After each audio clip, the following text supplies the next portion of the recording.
When I look at a business, at least for a service-based business, but it'll be the same for a product-based as well.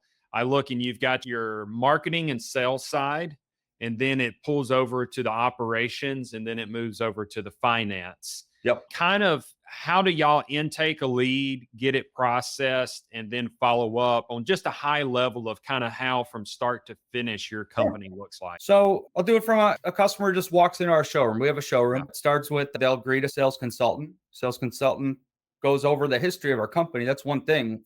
We don't just go straight to the flooring and to the samples and show them floors and try to sell. We want them to know us and who we are. How long we've been in business, what our warranties are, really like tell the story. We don't do clip sales ad. It goes back to what we were talking about earlier, truly knowing your customer.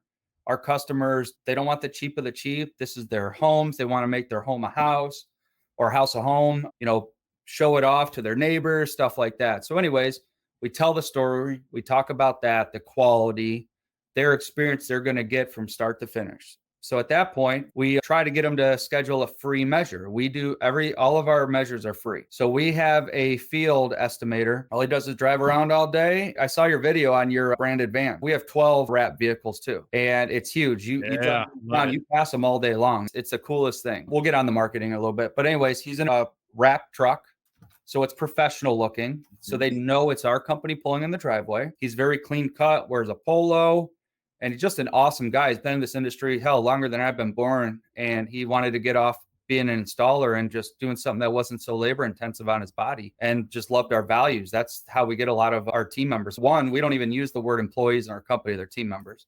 Right. But anyways, back to that. They do the measure. So once he hits send for the program, the measure goes back to the sales consultant. So now the sales consultant can plug in if they picked out samples or at least build somewhat of a quote to get them an estimate where they'll be budgetary wise. It's sent within 24 hours. That's our expectation is 24 hours. The customer has a quote because one thing in the trades, and I'm sure you see it too, anybody looking for a contractor, they never get a call back. So then it gets there. So typically we give them another 24 hours. If we don't hear from them, hey, just following up to see if you had any questions on your quote. At that point, it's the closing of the sale at that point. And it's really just the process of continuous follow-up, getting them to come back in the store to pick out samples. So at that point, let's say they close. So let me stop you real quick. So right. I just wanted to point something out because I think this is huge. You said 24 hours, 24 hours. So that's a KPI. Yes, it is. Yeah. So that is a point of judgment that you can use against your field estimator if y'all sales drop and it never gets converted in. Correct. If it stops at that point, then you can go back and say, how quick are you responding? So KPIs is something that eluded me for such a long time as an early entrepreneur. But so I just wanted to point that out because that was super critical there. Well, every position and every person in our company has to fill out a daily KPI. We use a program called Monday.com. It's super simple. It's nothing fancy and it gets the job done. So one thing on KPIs, for those that don't know, it's key performance indicators. And we break down what makes that position successful, basically what it boils down to. Yes. I see a lot of companies that go from no KPI to like 100, a grocery list. And I'd probably say 95% of the KPIs that they list don't mean anything to their business at that time. Yeah.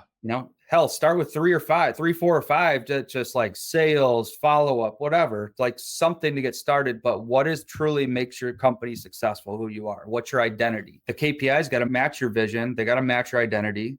And so every position has their own KPI. Awesome. Thank you. Sorry to interrupt. No, you're fine. Because that is one of the KPIs is the sales manager goes through, looks at the measures from the previous day and make sure those quotes are in the system to be able to be sent out. So within a 24-hour period. Love it, man. Yeah. All right. So after you get those 2 24-hour periods, where were you rolling with that? Yeah. So, obviously it's consistent follow-up. Some people take longer than others. So I won't touch on every little aspect of every step along the way, but there's a process. Right. So let's go from to the close. We get them to close. This day and age, a lot of people don't like to come back to the showroom. We always want them to come back in. I think it is more personable and that's who we are. But we also allow them to sign electronically to get their down payment, their deposit. So again, that's an investment. That's a monthly operating cost. But guess what? We might lose sales by people not wanting to come in and pen to paper. Anyways, we get it. Now The minute that's ordered, the following day, it goes to basically our office assistant who places the orders. So we tell that customer they typically will get a call within 7 days to get them on the schedule for install. That gives us time to see when the material's coming, because we order everything a la carte. So at that point, it goes to the office assistant. She gets everything ordered. It prompts in our system to let our operations manager know that it's scheduled for this day. So now he gets with the installers, looks at the installer schedule, who's open where, and every Friday he's calling customers to get them in the schedule for, hey, your material is expected to be here.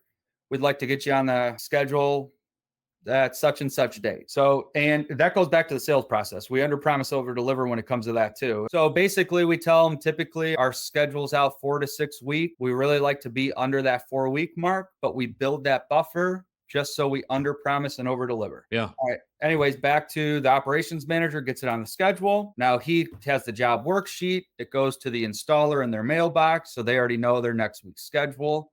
That installer has a checklist, basically a KPI for the installer to go through the cleaning, go through the floor prep, demo, cleanup, et cetera, et cetera, et cetera.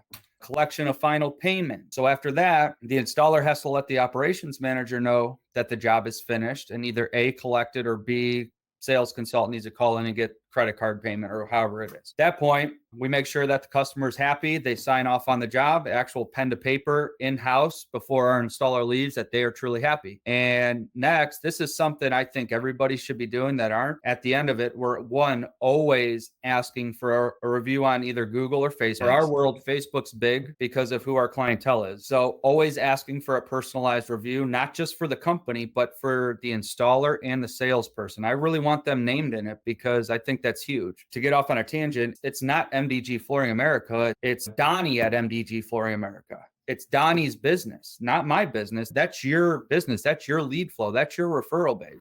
That's huge, man. I love that. Yeah.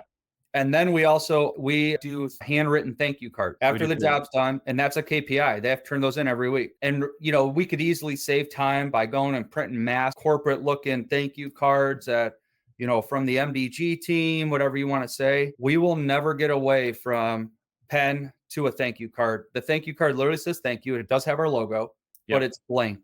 Yeah. And that's where whoever is the salesperson can write a nice note that's personalized to it and it's physically mailed out.